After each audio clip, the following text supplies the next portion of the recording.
خدا کی بارگاہ میں التجا کی کہ پروردگار اللہم ان ہؤلاء اہل بیتی وخاصتی وحامتی، پروردگار یہ میری اہل بیت ہے، یہ میرے خاص ہیں۔ کبھی کبھی ان حدیثوں کے ترجمے پڑھا کیجئے، بہت سارے مسئلے حل ہو جائیں گے۔ خاصتی یہ میرے خاص ہیں، حامتی بڑا پیارا سا لفظ ہے حضور، حامتی یہ میرے مددگار ہیں۔ ناراض تو نہیں ہو جائیں گے؟ جملہ کہہ دوں تو میرے ساتھ چل پڑیں گے۔ کون بیٹھا تھا؟ سیدہ ہے، امیر المومنین ہے، حسنین ہے، ان چاروں کو نبی کیا کرے؟ حامتی یہ میرے خاص بھی ہیں، یہ چاروں میرے مددگار بھی ہیں۔ جب ان سے محمد مدد مانگے تو اس کا کلمہ پڑھتے ہو، ہم یا علی مدد کہیں تو میں کافر کہتا ہوں۔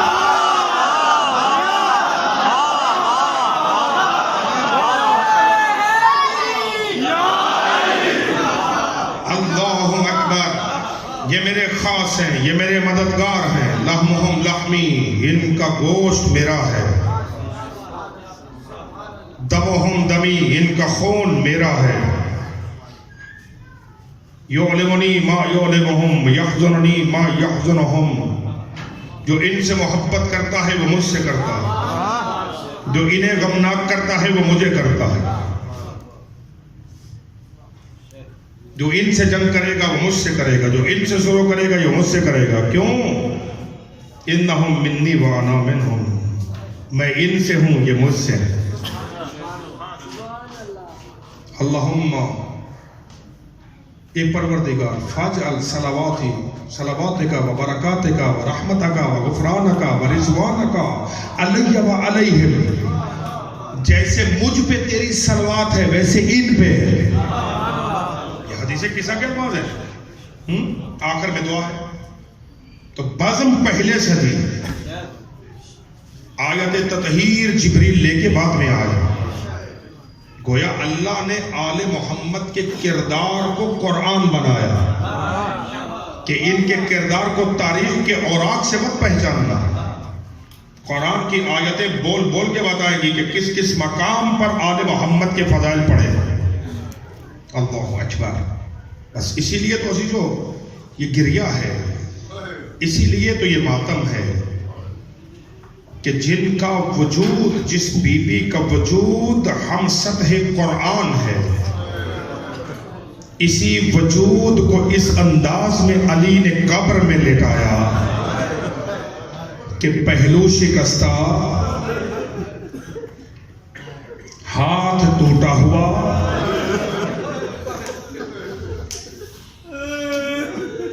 یادگار مصطفیٰ کس انداز میں دنیا سے چلی گئی۔ یقیناً کل رات مولانا امجد آبادی صاحب سے اب شہادت کے جملے سماعت فرما چکے ہوں گے۔ کس انداز میں بی بی دنیا سے چلی گئی۔ آیت اللہ وحید خراسانی وہ فرماتے ہیں رات کی تاریکی میں بی بی کا جنازہ اٹھا، فرماتے مگر بدن نہیں تھا، کل خیال بدن کا سایہ تھا۔ بنت مصطفیٰ اتنی نحیف ہو گئیں، اتنی کمزور ہو گئیں کہ بدن کل خیال، جیسے کسی بدن کا سایہ ہوتا ہے نا، بس ایک سایہ تھا۔ اور کتنا مشکل ہے نا عزیزو علی کے لیے اس جنازے کو گھر سے اٹھا کے قبرستان تک آنا۔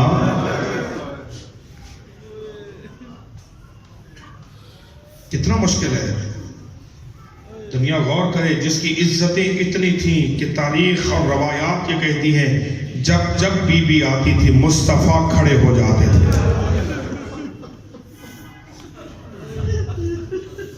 اور جس کی تعظیم کے لیے مصطفیٰ کھڑے ہو جاتے تھے نا، وہ اتنی دیر کھڑی رہی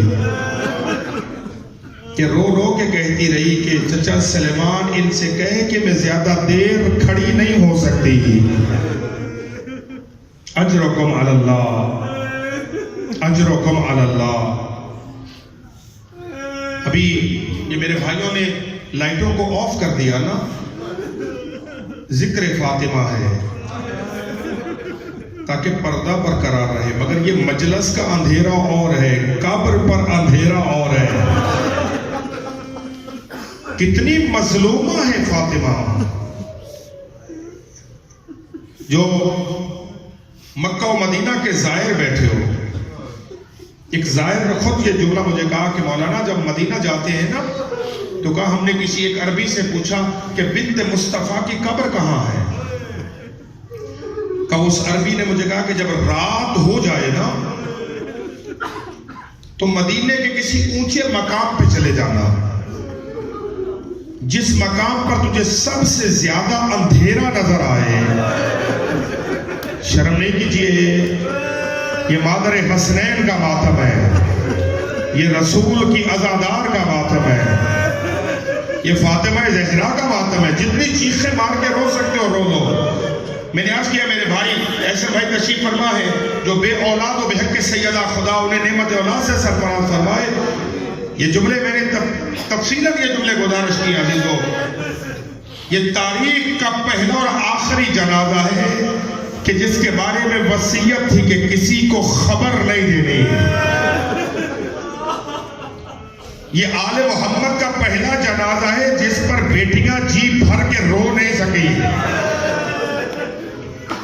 اجرکم علی اللہ۔ اس نے کہا کہ اس عربی نے کہا کہ اونچے مقام پہ جانا، جس جگہ تجھے بہت زیادہ اندھیرا نظر آئے نا، سمجھنا وہی بنت مصطفیٰ کی قبر ہے۔ ہائے رونے والوں عزاداروں، جلتے ہیں چراغ پورے مدینے میں، تاریکی ہے قبر زہرا پر۔ ایک ایرانی زائر کا جملہ وہ کہتے ہیں میں جنت البقیع میں بی بی کی قبر پہ کھڑا تھا، جب بقیع میں آپ کھڑے ہو تو آپ کی پشت پر روض رسول آتا، گنبد خضرا بالکل پیچھے آتا۔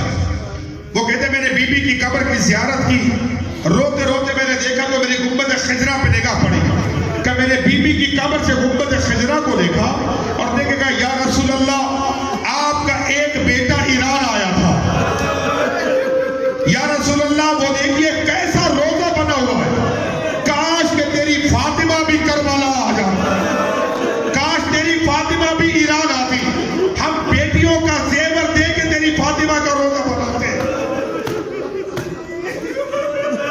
رونے والوں عزاداروں،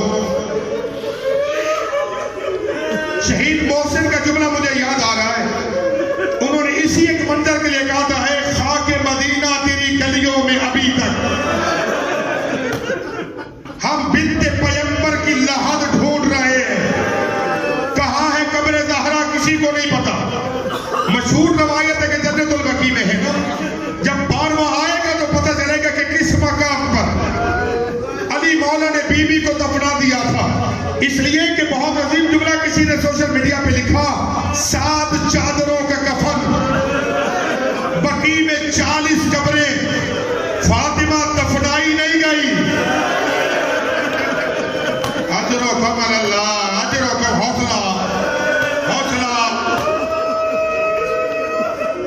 تحمل سے روتے آنا، تحمل سے روتے آنا۔ رونے والوں عزاداروں، یہ میرے چودھری برادران یہاں تشریف فرما ہے، چودھری افضل صاحب کا خاندان، انہوں نے خود مجھے کچھ عرصہ قبل بتایا کہ ہم نے کچھ جگہ خرید کے وہاں اپنی کمیونٹی کا، اپنی برادری کا قبرستان بنایا، وہاں پر ہمارے جنازے سارے وہی دفن ہوتے ہیں۔ آج بھی جب ہم قبرستانوں میں جاتے ہیں تو اگر خدا نہ خواستہ قبر تھوڑی سی ٹوٹی ہوئی ہو تو فوراً اس قبرستان کے خادم کو جا کے کہتے ہیں کہ یار اس پہ مٹی ڈالو، اس قبر کو بناؤ، نشان باقی رہے، اس لیے کہ قبر کے نشان کو دیکھ کر لوگ کہتے ہیں کہ یہ کسی بے وارث کی قبر نہیں ہے۔ میں پڑھ گیا تم نے سن لیا، قبر کے نشان کو دیکھ کر لوگ سمجھ جاتے ہیں کہ کوئی وارث ہے جو قبرستان میں آتا ہے۔ ہائے رونے والوں، جس کا وارث علی تھا، جس کے وارث حسنین تھے، جس بی بی کا وارث آج بھی پردے غیبت میں موجود ہے، مگر قبر زہرا پہ چند پتھر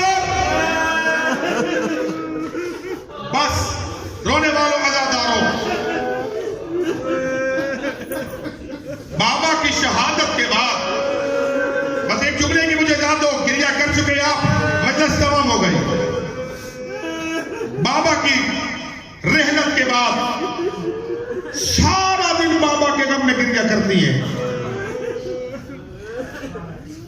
رونے والوں عزاداروں،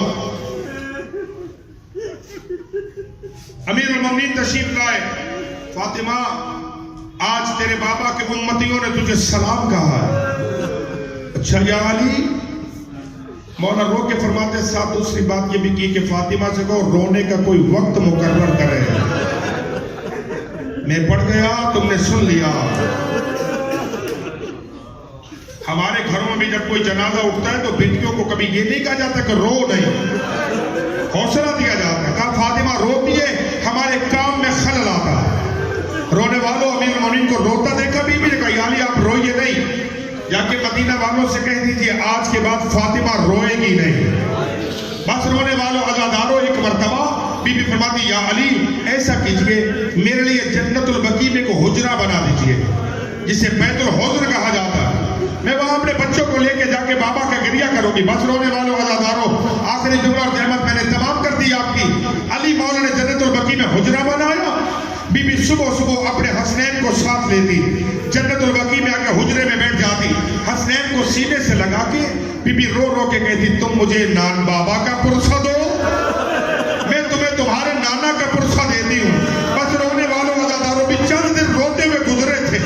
جب کسی سے وہ بھی برداشت نہیں ہوا، وہ حجرہ بھی گرا دیا گیا. سیدہ گھر پلٹی، مولا نے دیکھا کہ چہرے میں کچھ بشاشت ہے. بس رونے والوں مولا فرماتے فاطمہ میں نے 95 دنوں میں آپ کو کبھی مسکراتے نہیں دیکھا، مگر آج خیریت تو ہے کہ ہاں یا علی آج بات ایسی ہے، آج میری آگ لگ گئی تھی، آگ